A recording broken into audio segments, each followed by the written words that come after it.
Alhamdulillahi Rabbil Alamin wal aqibatu lil muttaqin wa la udwana illa 'alal zalimin. Asyhadu an la ilaha illallah ilahul awwalin wal akhirin wa asyhadu anna nabiyyana Muhammadan abduhu wa rasuluh khatamul anbiya wal mursalin sallallahu alaihi wa ala alihi wa ashabihi ajmain. Baik, kita akan melanjutkan pada sesi yang kedua ini,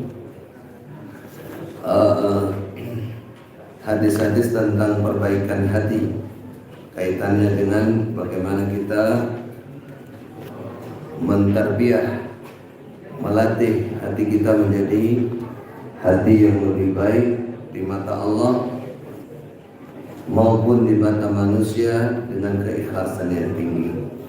Hadis yang kedua adalah banyak tertawa akan mematikan hati.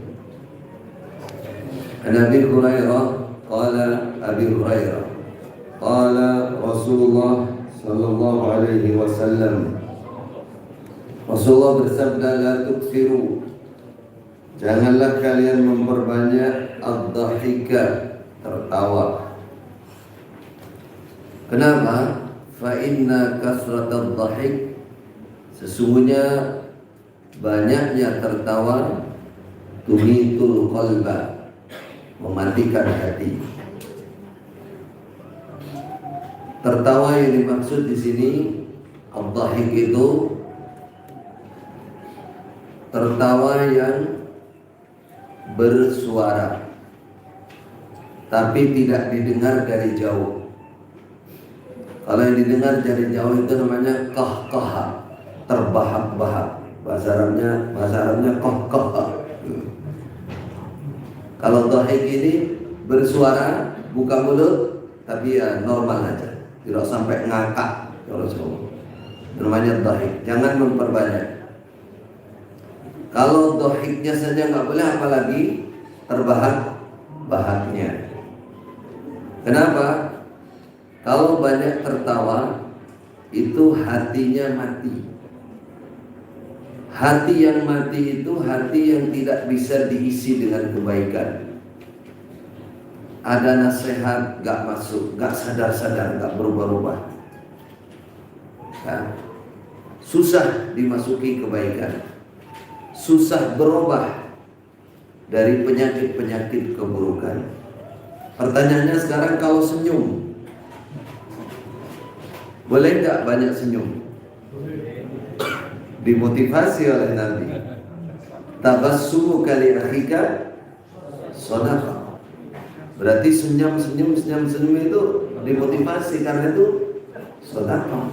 Senyum sana, senyum sini, cemerlang mutai. Senyum itu ya senyum, tidak sampai buka mulut, tidak sampai bersuara. Namanya senyum simpul. Senyum yang menunjukkan persahabatan.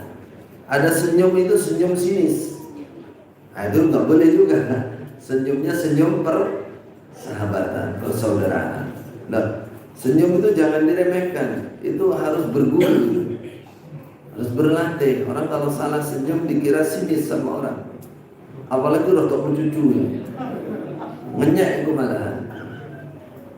Nah, teman saya orang Pare itu ceritanya begitu. Lalu dia memotivasi jamaahnya untuk murah senyum.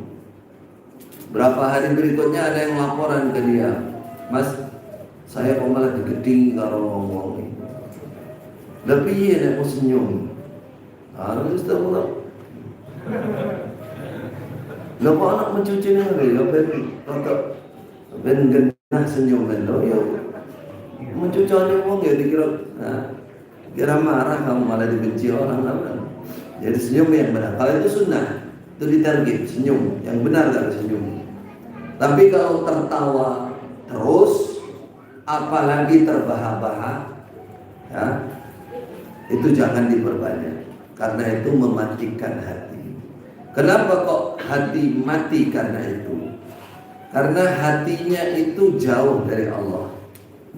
Dia selalu, artinya hati yang demikian itu lebih identik dengan kebahagiaan, membanggakan kebahagiaan keduniaan dan lebih dekat kepada lahan lupa dengan Allah.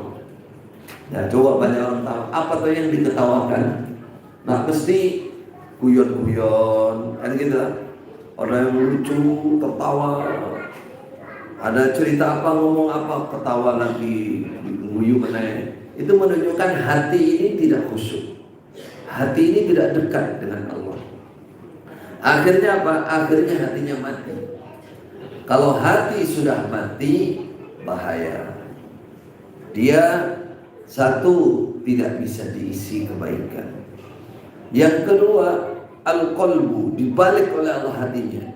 Keburukan jadi kebaikan. Kesesatan menjadi apa? Kebenaran. Sudah dibalik oleh Allah hatinya. Kalau hati sudah mati, mati yang paling parah itu dia menilai sesuatu yang baik menjadi buruk. Banyak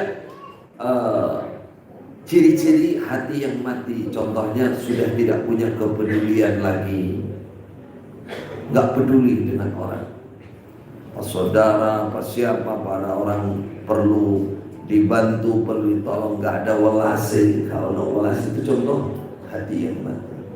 Nah, ini dalam agama musibah besar. Ketika kita melihat seseorang perbuatannya buruk, misalnya dia mulutnya cerewet, suka misuk, atau tangannya suka mukul, bukankah kita nggak senang? Iya, kita benci. Dan kita juga tidak mau, kalau kita orang baik nggak mau melakukan itu. Saudara, keburukan hati, yaitu hati yang sudah menjadi hati yang mati, itu tidak lebih baik daripada, bahkan lebih buruk daripada perbuatan yang tampak itu tadi.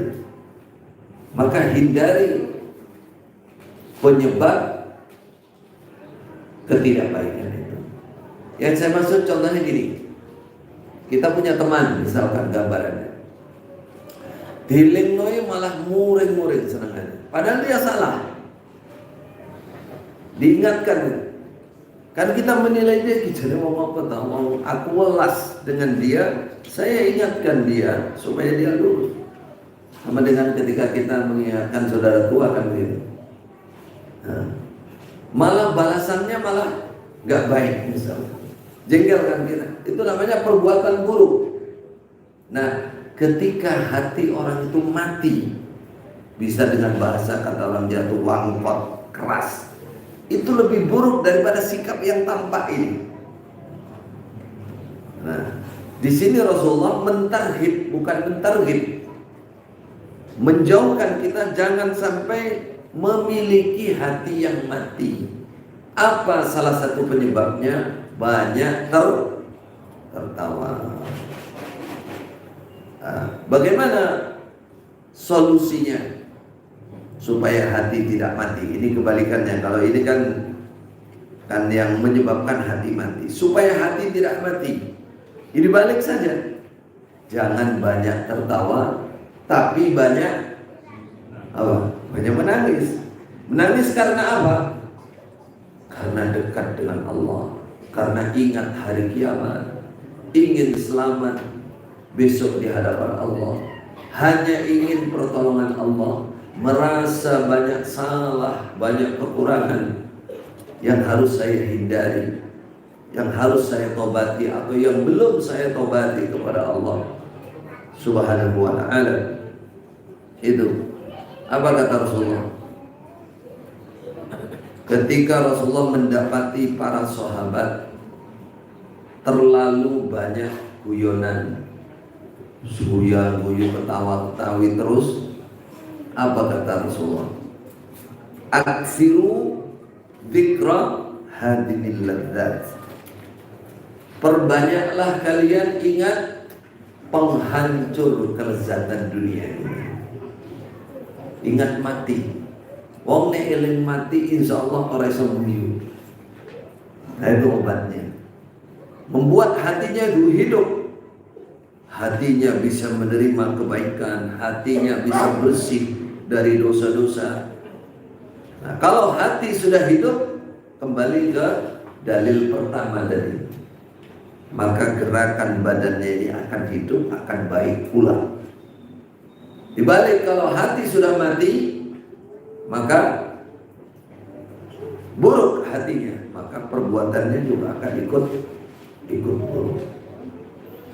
Rasulullah juga pernah bersabda kepadanya, "Lau ta'lamuna ma'alam la bakaitum la dhuhiktum qalilan wa la bakaitum katsiran." Kata Rasul, jika kalian tahu apa yang aku tahu, aku melihat surga, aku melihat neraka dan seterusnya, pasti tertawamu itu hanya sedikit. Yang banyak akan menangis takut kepada Allah Subhanahu wa ta'ala. Para ulama banyak yang kalau siang biasa-biasa saja, ya guyon sewajarnya, sekali dua kali bukan terus. Tapi kalau malam mereka akan menangis kepada Allah Subhanahu wa ta'ala. Saya pernah tersentuh ketika Khalifah Umar, baca cerita Khalifah Umar menangis di Hajar Aswad. Karena beliau melihat Rasulullah menangis di Hajar Aswad, Khalifah Umar di belakangnya menangis. Kata Rasulullah, "Ya Umar, huna tuskabal ubarat." Di sini dituangkan air mata karena ingin penghapusan dosa dari Allah Subhanahu wa ta'ala, bukan dari imam, dari Allah Subhanahu wa ta'ala. Merasa banyak dosa, mengecup hajar dengan di sini kalau mau menangis, wahai Umar, yang kita ambil Umar sebegitu kerasnya watak manusia, garang, kok iso nangis? Itu yang gitu. Saya nggak sekeras Umar, kok orang iso nangis? Nah, ibaratnya begitu kan, itu kan cambuk bagi kita. Pernahkah kita menangis kepada Allah? Silakan dijawab masing-masing, nggak usah dijawab di sini. Untuk koreksi hati kita, ya, baca ayat, apakah ketika kita sujud, apakah kita berdoa, apakah ketika kita bersyukur, ya Allah, kalau tidak ada hidayah Engkau ya Allah, saya nggak bisa keluar dari aliran sesat ini. Misalkan Anda menangis, pertanyaannya pernah apa tidak?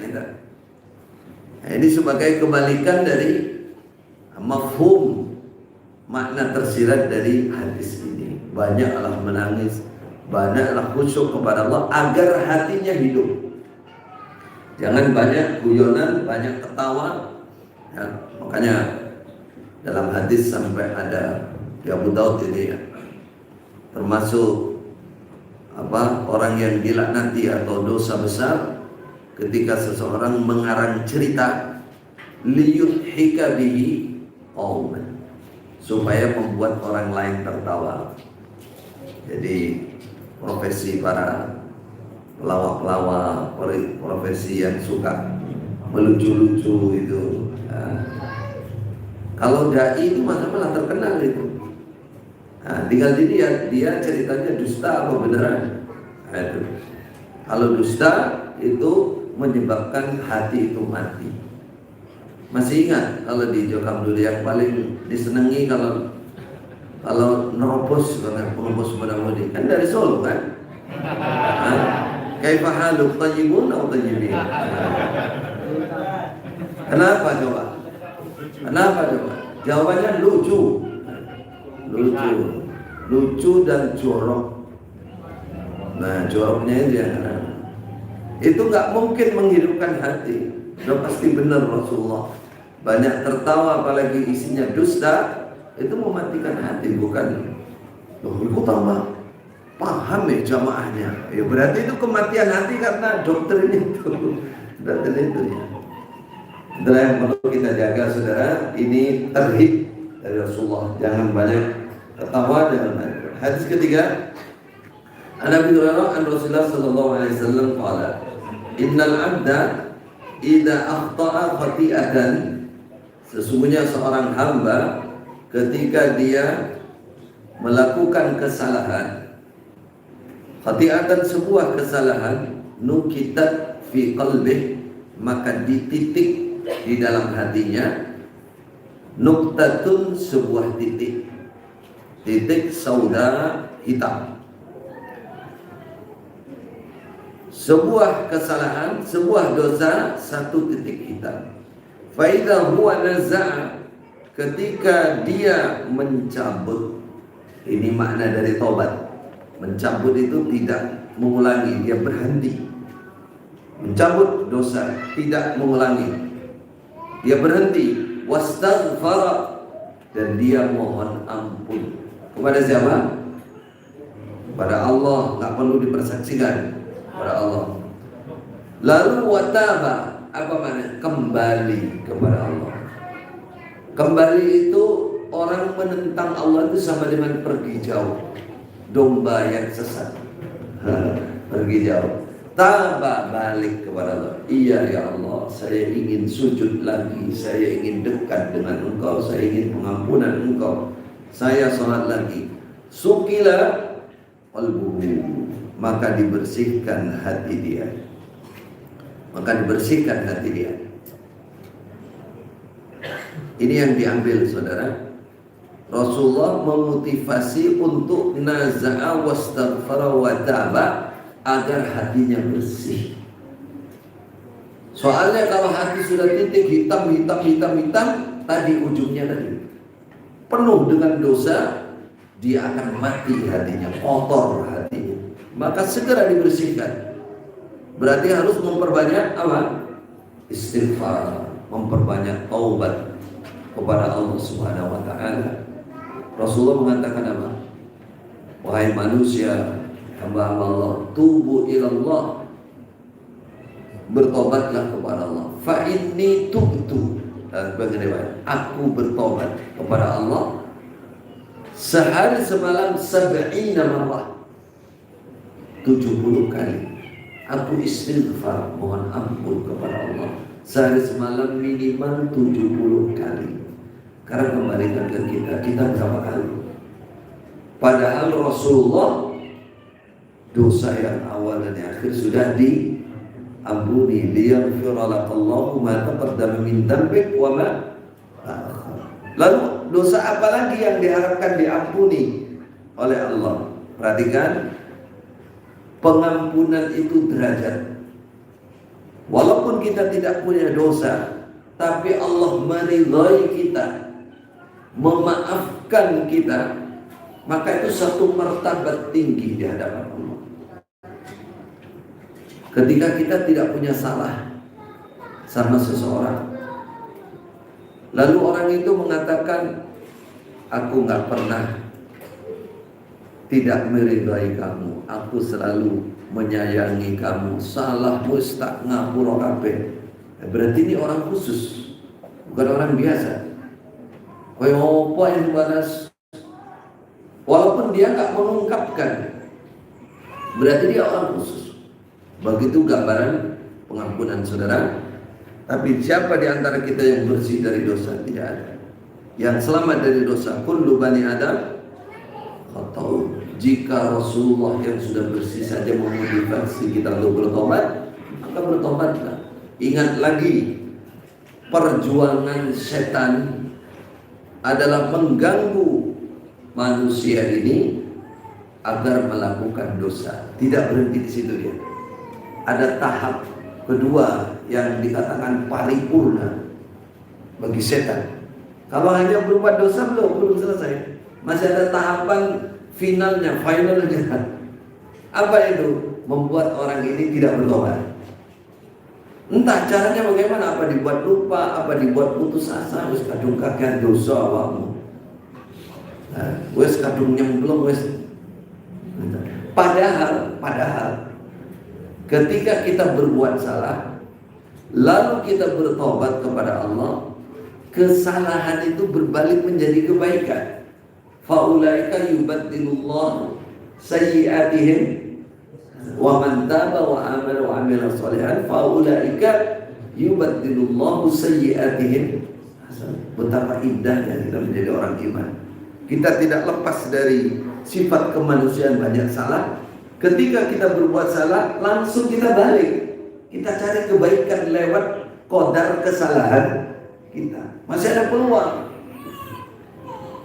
Kalau kita kembali kepada Allah, Allah senang sekali. Innallaha yuhibbut tawwabin wa yuhibbul mutatahhirin. Ada orang kehilangan unta, sudah sering dong dengar. Di tanah lapang berbekalan di situ, semua di situ. Kalau hilang nggak kembali, dia pasti mati. Sudah putus asa dia. Tahu-tahu melek untanya di sebelahnya. Allahumma anta abdi wa ana rabbuk. Saking bangganya, saking senangnya. Ya Allah, kau hambaku, aku Tuhanmu. Kembali. Saking bersyukurnya. Allah lebih senang, kata Rasul. Lallahu asyaddu farahan bitaubati abdihi. Masya Allah, kalau kita ingat ini indah, tidak pernah putus asa. Ya Allah, saya salah lagi. Baru kita ngomong itu kita sudah mengalir air mata. Ya Allah, saya ingin begini, tapi kenyataannya masih begini lagi. Saya ingin meninggalkan HP, ya Allah. Saya terfitnah, maftun bil HP. Ngerti maftun bil HP? Terfitnah karena HP. Waktunya hilang, semuanya karena HP. Ini musibah, saudara, dalam agama. Musibah betul itu. Sekarang hampir rata. Mulai dari anak muda, sedang tua-tui sekalipun. Mohon maaf, usmah tanah barang. HP. Pagi, siang, malam. Kalau isinya kebaikan, alhamdulillah. Isinya pengajian ini enggak. Buang waktu semuanya. Ngobrol, chattingan, cinta-cintaan, semua yang ada. Selingkuh, waliyadzubillah. Ngirim berita bohong, ngerasani orang, memfitnah orang, bukan berdakwah. Menyebar, dikira biasa. Enggak biasa itu. Kalau dulu kita dijokam itu karena mengkafirkan orang. Maunya ngomong apa aja bebas. Sekarang enggak bebas kita. Itu saudara muslim kita semua. Kalau kita salah, berarti kita memfitnah. Menyebarkan fitnah sama dengan memfitnah. Dosanya, dosa besar. Jangan sembarangan ini pegang HP, kirim, apa jadi ini? Nyebarkan sarser. Bahaya. Itu maka karena itulah dijaga.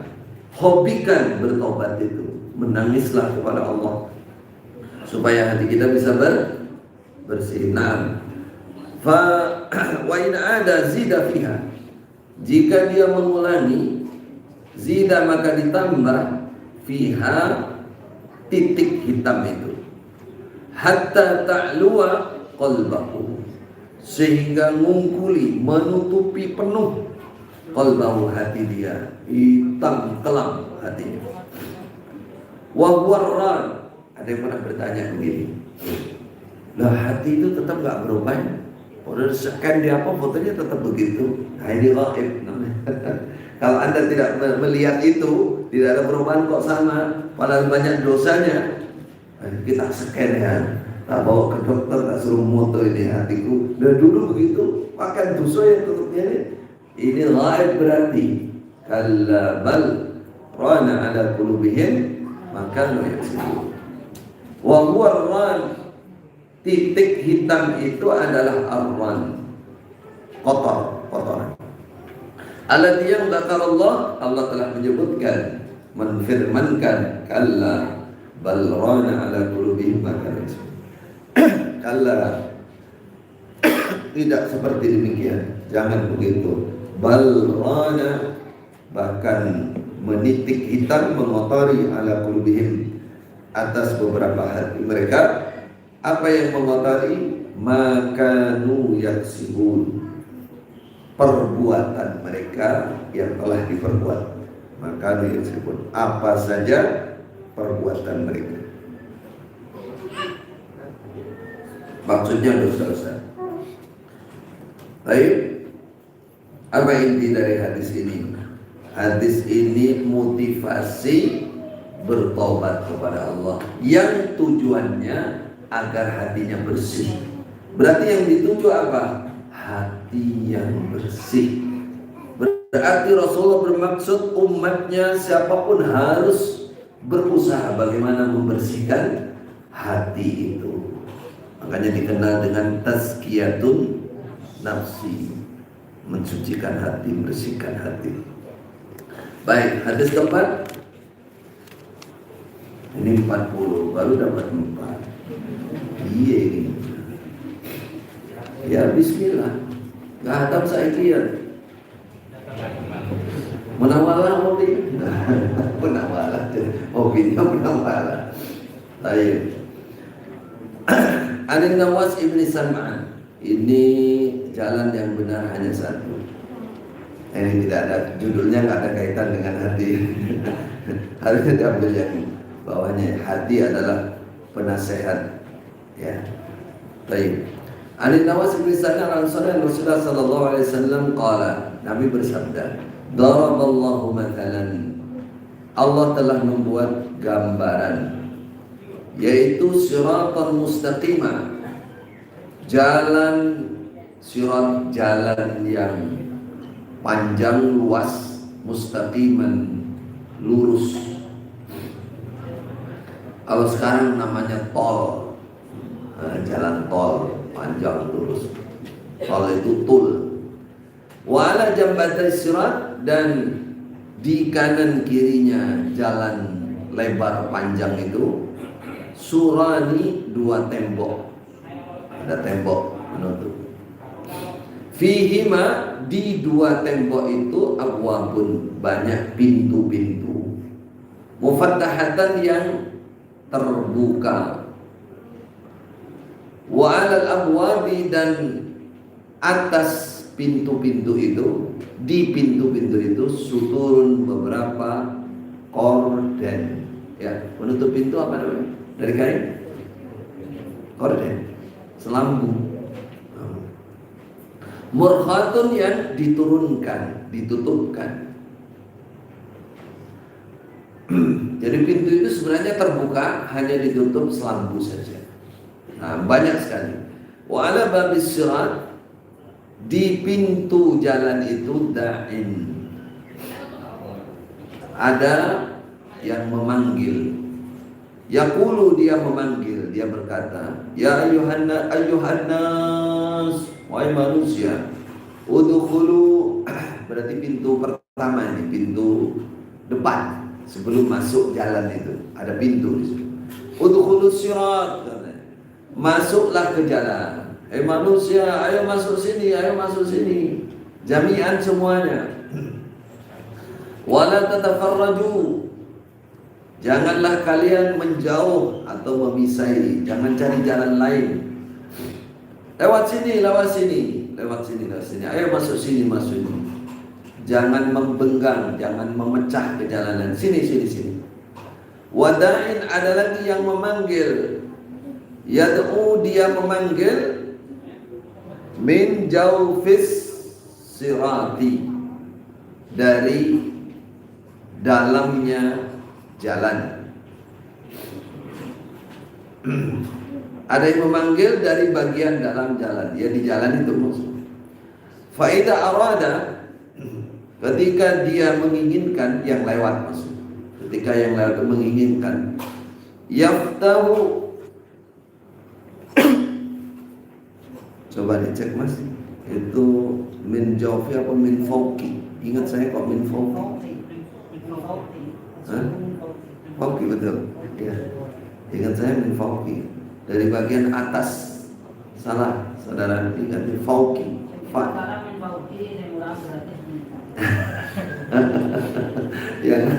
yang gratis min jawfi, yang beli min fauki. Wah ini muskilah kami ini. Berarti nyinggung saya ini. Min fauqis sirat, di atas, dari atas jalan ada panggilan. Faida, yaitu faida arada yaftahu syai'an, ketika yang lewat ingin membuka sesuatu, min tilkal abwab, dari demikian pintu-pintu di tembok itu.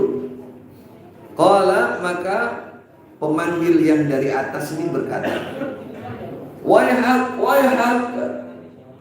Wah itu kalimat peringatan tapi sayang. Apa ya bahasanya? Kasihan kamu, kurang pas tadi. Tapi memang itu kalimat itu tarahum, kalimat melarang tapi welas gitu. Ada kalimat melarang tapi kejam. Wail, mampus kamu, rusak kamu. Karena ini waihak. Ya sudahlah, mana kita ojo, mesano awakmu. La taftahu, jangan kamu buka pintu itu. Kenapa? Fa innaka sesungguhnya kamu intaftahu, jika membuka pintu itu, talijhu, maka kamu pasti masuk ke pintu itu. Ada apa di balik pintu? Nanti dijelaskan. Wassiratu, penjelasannya satu, sirat itu adalah al-Islam, Islam. Sirat yang panjang tadi, jalan panjang itu, itulah Islam. Kita disuruh masuk ke dalam Islam, berjalan di atas Islam, kokoh berada di dalam Islam. Jangan ditambahin Islam jamaah, agama baru nanti. Agama apa mas? Islam jamaah. Mau aku ya Islam. Nah, sama orang aku nih Islam dia nih kok. Berarti sama dia agama-agama berarti Islam jamaah agama-agama. Nah, baik. Wasurani, dan dua tembok kanan kiri adalah hududullahi ta'ala, batas-batas atau hukum-hukum Allah, hukum syariat, batasan-batasan Allah. Jangan dilanggar, jangan melewati, jangan keluar, jangan melewati batas-batas Allah. Wal abwab al-mufattahah, dan pintu-pintu yang dibuka, yang ada selambunya tadi, maharimullah, beberapa yang diharamkan oleh Allah. Kalau kamu buka, apalagi kamu masuk, ya, kalau kamu buka, kamu masuk di situ, kamu lakukan, kamu terjang larangan itu. Wadzalika da'i, dan orang yang memanggil itu, yaitu ala ra'sis sirat, di ujung jalan, yang memanggil di ujung jalan, di pintu depan tadi, yang manggil-manggil itu, siapa dia? Kitabullah, Al-Quran. Jadi siapa yang memenuhi panggilan Al-Quran, dia mendalami Al-Quran, dia masuk ke jalan itu, jalan Islam tadi. Kitab Allah Azza wa Jalla. Wadda'i fawqas sirat, dan yang memanggil di atas ini fawqah. Nanti jawablah. Nanti yang bayar beli jawablah apa? Fawqas.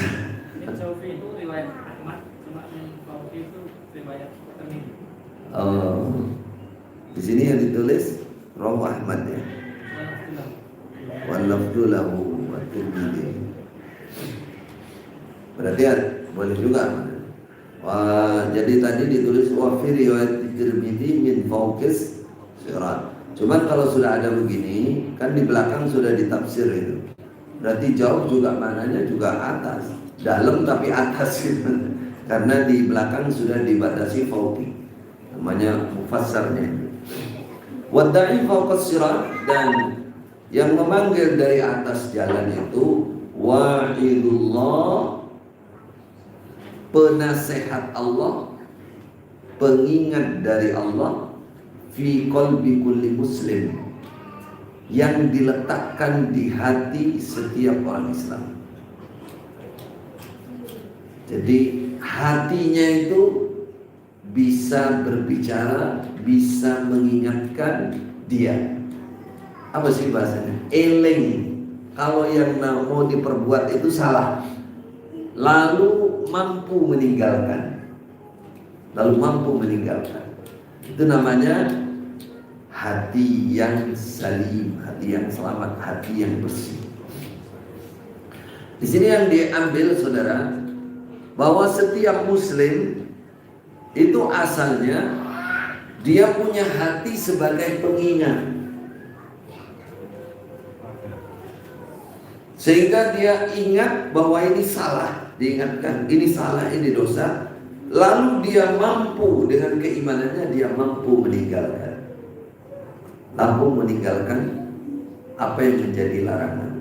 Satu itu yang perlu diingat. Setiap muslim punya itu. Cuman itu naik turun atau tingkat-tingkat tadi. Mutafawid kata para ulama. Ada yang minim sekali. Jarang hatinya mengingatkan dia. Orang yang leblas. Ada yang melanggar banyak itu nggak ingat sama sekali. Ada yang sedang, kadang ingat, kadang lupa. Diingatkan, oh itu nggak boleh. Ada yang eling terus, ingat terus. Setiap dia mau berbuat kesalahan, dia ingat ini nggak boleh.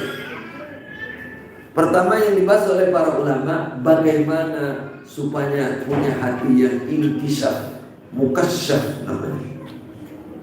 Ada di hati yang terbuka, hati yang punya sesuatu yang istimewa, yang beda sama yang lain, berbeda. Maka harus sering memberikan suplemen, asupan yang baik untuk menghidupkan hati. Apa kata para ulama? Satu, zikrullah, sering ingat kepada Allah. Itu asupannya hati. Nah, dua yang disebut tadi, yang hadis yang sebelumnya ini, banyak istighfar, banyak bertobat kepada Allah sehingga hatinya bersih. Nanti hatinya itu dijadikan wa'id, pengingat hatinya. Pengingat hatinya. Satu itu yang boleh diingat. Yang kedua, saudara, setelah ingat, setelah hatinya, hati keimanannya itu bisa mengingatkan, ada yang mampu meninggalkan kalau itu larangan, ada yang tidak mampu. Apa pembedanya? Pembedanya adalah keimanan dan ketakwaan seseorang. Hatinya dia sudah mampu, sudah ingat, sudah mengingatkan. Banyak kan sering kita sudah ingat, iki dosa iki ke online, iki lahan ini, pirang-pirang jam. Dan sudah dilihat, ndelok film sampai jam 12 malam. Eleng pada saat lihat, tapi tidak mampu membanting HP, gak mampu. Eman-eman. Dan ini banting kan gak apa-apa, setan ini aja, betulnya lah ngono. Tapi di kasur, jangan di bawah, jangan di lantai, hukumannya sama, mesti kejar tadi. Di kasur aja, setan, naudzubillah minasyaitonir rajim. Lagi tangi, panggil disuruh meneh setan itu. Harusnya mampu, tapi dia nggak mampu. Iman-iman karek saja. Nah, apa yang bisa membedakan itu? Kata para ulama, keimanan dan ketakwaan. Kalau iman kita rendah, lemah, takwa kita rendah, maka nggak mampu walaupun ada pergiling. Berarti keimanan pun itu juga perbuatan hati, saudara. Apa sih gambaran iman itu? Iman itu keyakinan. Keyakinan terhadap sesuatu yang dijanjikan, yang diancamkan oleh Allah Subhanahu wa taala. Ketakwaan itu rasa takut yang tinggi kepada Allah karena merasa dilihat oleh Allah, merasa dicatat, besok akan dibuka di depan makhluk, akan dipertanyakan sekecil apapun pelanggaran. Bagaimana kita tidak takut malu? Di sisi Allah akan dibuka. Yauma tublas sarair, rahasia-rahasia besok akan ditampakkan di sisi Allah. Kalau Allah tidak mengampuni kita, ada rasa takut di situ. Rasa takut yang luar biasa. Khalifah Umar ya. Siang hari keadaan yang terik panas. Khalifah Utsman keluar rumah berteduh di bawah pohon, gak bisa jalan lagi, katanya panas sekali. Tahu-tahu dari jauh ada orang menggiring 2 ekor unta. Siapa itu, kata Utsman, sopo kawan-kawan ini bawa menggiring unta 2 dituntut. Ternyata setelah dekat Umar radhiyallahu anhu, ya Amirul Mukminin, wahai amirnya orang, apa yang kau kerjakan? Kenapa nuntun unta sendiri? Ada di siang hari 2 ekor unta. Apa kata Khalifah Umar? Saya dari tadi pagi kehilangan 2 ekor unta zakat. Aku mubeng-mubeng ke isu ini, lagi penduk saya ini. Iki tak tuntun, mau saya gabungkan ke unta-unta zakat yang lain, mau dibawa ke pangonan yang lain. Masya Allah, ada rajul qawi, kata. Ini betul rajulun qawi, rajul yang kuat sekali.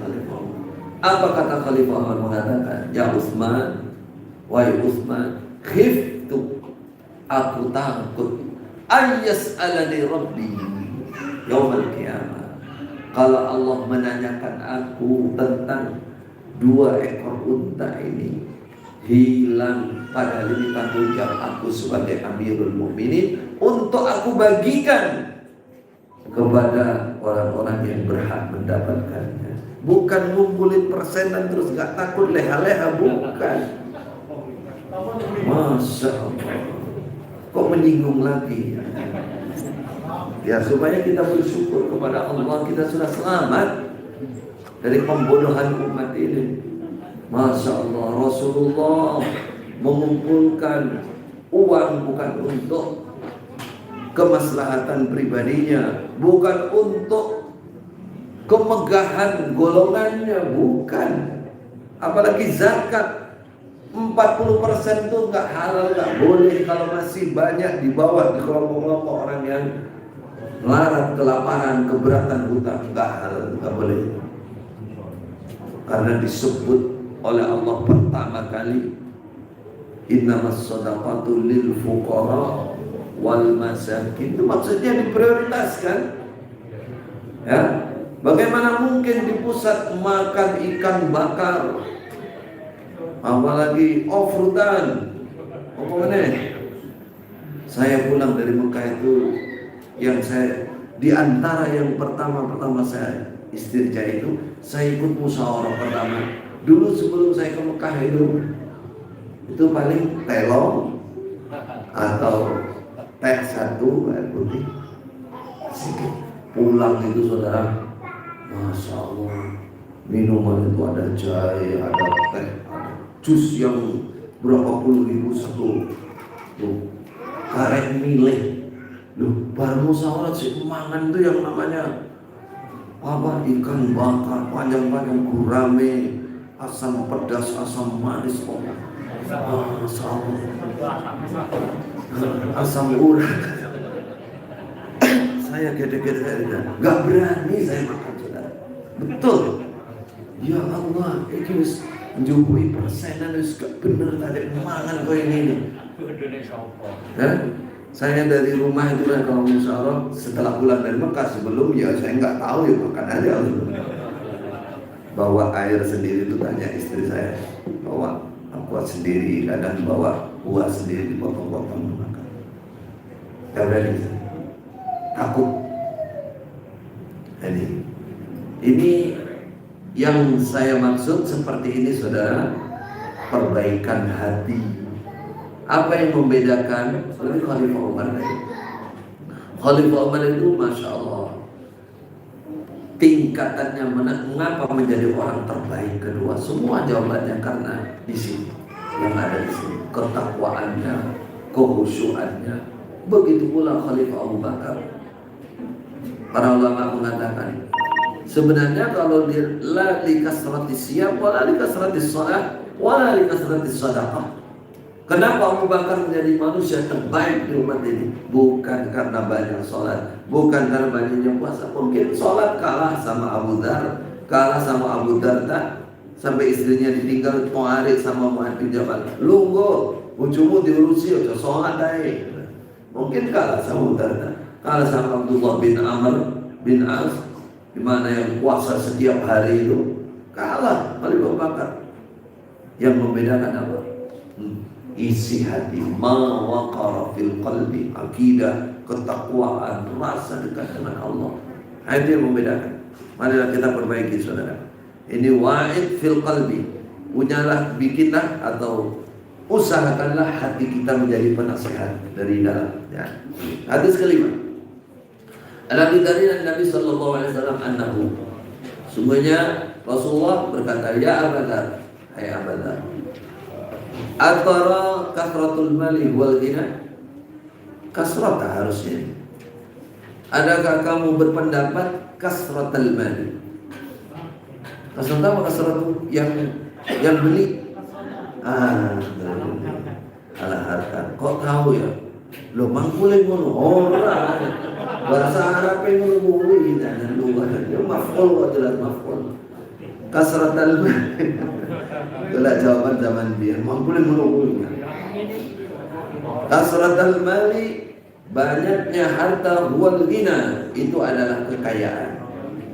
Apakah menurut kamu wahai Abu Dzar, banyaknya harta itu adalah kekayaan yang sesungguhnya? Qultu, aku menjawab, na'am ya Nabi. Qala, Rasulullah mengatakan, wa tara anna qillatal mali wal faqru. Dan apakah kamu juga berpendapat sesungguhnya sedikitnya harta itu adalah kefakiran yang sesungguhnya? Qultu, aku menjawab, na'am ya Rasulullah. Qala, Nabi menjawab, laisa kadzalik. Tidak seperti itu. Definisi kaya yang sesungguhnya, definisi fakir yang sesungguhnya tidak seperti itu. Salah kamu wahai Buddha. Innamal ghina ghinal qalbi. Sesungguhnya kekayaan itu ghinal qalbi, kekayaan hati. Kaya yang sesungguhnya itu adalah kaya hati. Kaya hati itu bagaimana? Hatinya neriman. Kun qani'an yaqna bima qasamallahu lahu. Menerima dengan apa saja pembagian dari Allah untuk dia. Yang ada hanya bersyukur, dikasih sedikit alhamdulillah, kasih sedang alhamdulillah, dikasih banyak alhamdulillah. Agak panjang dikit. Oh, berarti ada bedanya nih. Itu manusiawi, manusiawi. Jadi saudara, tidak ada penolakan sama sekali dan tidak ada kekecewaan sama sekali. Ya. Bahkan kalau ingin namanya kaya hati, mau ingin tahu, tadi ciri-ciri pertama itu mendasar. Dia selalu merasa dia terima dengan apa yang ada, sehingga dia tidak pernah berangsang, tidak pernah kakek bayangan itu, dia terima yang ada. Alhamdulillah, berapa segini. Itu satu. Yang kedua, lebih kaya lagi saudara, lebih kaya lagi. Ingin tahu? Kalau dikasih lebih susah. Wah, ini susah ini cari tandingannya. Ketika Khalifah Ali dan Khalifah Umar diutus untuk narik zakat di pamannya dan ambil zakat. Terus beliau narik ke Abbas. Oleh Abbas tidak dikasih. Balik ke tempat Nabi, dua orang ini yang diutus ini. Balik ke situ, Nabi sedang kelihatan susah, tidak jadi, karena mau melaporkan Abbas. Ini menghormati Rasulullah. Rasulullah sudah susah, kasih tahu pamannya nggak mau zakat, lebih susah lagi. Nggak mau menumpuk kesusahan, baliklah. Besoknya balik, Nabi sudah kelihatan ceria, baru laporan. Yang kita ambil bukan ininya, karena itunya nanti diganti oleh Rasulullah, dibayarkan oleh Rasulullah. Nah, kemudian kata Rasulullah, kamu tahu nggak, kemarin kamu nggak jadi laporan karena saya susah. Sekarang yang bahagia, senang. Nggak tahu Nabi. Kemarin itu di rumahku ada 7 dirham. Sudah itu atau 7 dinar. Itu masih ada di kamar saya, di rumah saya, belum bisa diberikan. Akhirnya saya susah. Lah, sekarang sudah tidak ada. Siapa yang bisa kayak gini? Justru kalau lebih kok ada di rumah, susah. Nah, ini kaya yang luar biasa nih, saudara. Ini ketenangan hidup dan kecukupan dari Allah. Wal faqru faqrul qalbi. Kefakiran itu adalah kefakiran hati. Ini definisi hakiki dini syar'i. Perhatikan kalimat saya. Ini definisi yang hakiki yang sebenarnya secara agama, secara syar'i. Kalau secara dunia enggak. Dunia pasti yang lebih banyak hartanya dia yang lebih kaya, itu arti duniawi. Namun sebenarnya kalau orang ingin meneliti, sebenarnya sebanyak apapun hartanya, ya, ketika dia hatinya fakir, dia merasakan kefakiran. Bahkan lebih fakir daripada yang fakir harta. Tuh. Yakin? Yakin. Bagaimana yakin? Kita belum pernah ngalami. Yang kaya bangkrut lah, kaya banyak hutang, banyak masalah, uangnya ratusan miliar, triliun bahkan. Tapi ancaman kebangkrutan dia lebih dari itu. Wah, susah saudara. Saya mungkin cerita lagi. Ada saya ketemu minta nasihat. Dia punya uang 6 triliun, tapi kalau bangkrut menjadi 9 apa 12 triliun. Jadi saya sekarang membayangkan lebih baik gak punya uang sama sekali, yang penting saya gak punya hutang. Itu contohnya kaya harta tapi fakir hati. Pilih mana? Kaya hati dengan kaya harta. Sedih jawabannya. Pilih kaya hati lalu kaya harta. Jangan dibalik. Berarti lalunya ini sambilannya saja gitu lah. Nggak terlalu penting aman. Al-faqru faqrul qalbi. Pertanyaannya, bagaimana supaya memiliki hati yang kaya? Tadi pertama kun qani'an takun askaran nas. Yang kedua, hayati, ya, dihayati bahwa keduniaan ini sementara dan sedikit. Hayati lagi, naik lagi, kata para ulama. Besok kalau orang kaya banyak, itu masuk surganya 500 tahun terpaut dengan orang gak punya apa-apa. Nah, terus itu diingat-ingatin. Terutama yang gak kaya-kaya itu diingatin. Nah, ini solusi supaya yang deblek itu wes gak sugih, fakir harta, fakir hati. Weblek ini udah. Oh, gak milih blas nih. Secara fisik kita fakir hati. Kan dikejarkan kaya hati dulu. Nah, bagaimana soal itu? Mensyukuri yang ada, dipikirkan dunia itu gambarkan ya, tidak ada apa-apanya benar, dan akan ditinggalkan. Dunia itu akan mencelakai kita, itu ya. Bahkan besok di akhirat saya akan terlambat masuk surga. Kalau tua ya itu, nanti akan ada kekayaan, nanti akan muncul di situ. Di samping berdoa kepada Allah, Allah maghfirna bihalalika dan seterusnya. Nah, bagaimana? Sudah istirahat. Kok cepat sekali? Istirahat ya sampai maghrib. Berarti kita lanjutkan pada maghrib. Baik. Barakallahu fikum. Berarti persiapan isoma ini. Jazakumullah khairan. Semoga Allah berikan manfaat dan kebaikan dari pelajaran yang kita dapatkan. Barakallahu fikum. Wassalamualaikum warahmatullahi wabarakatuh.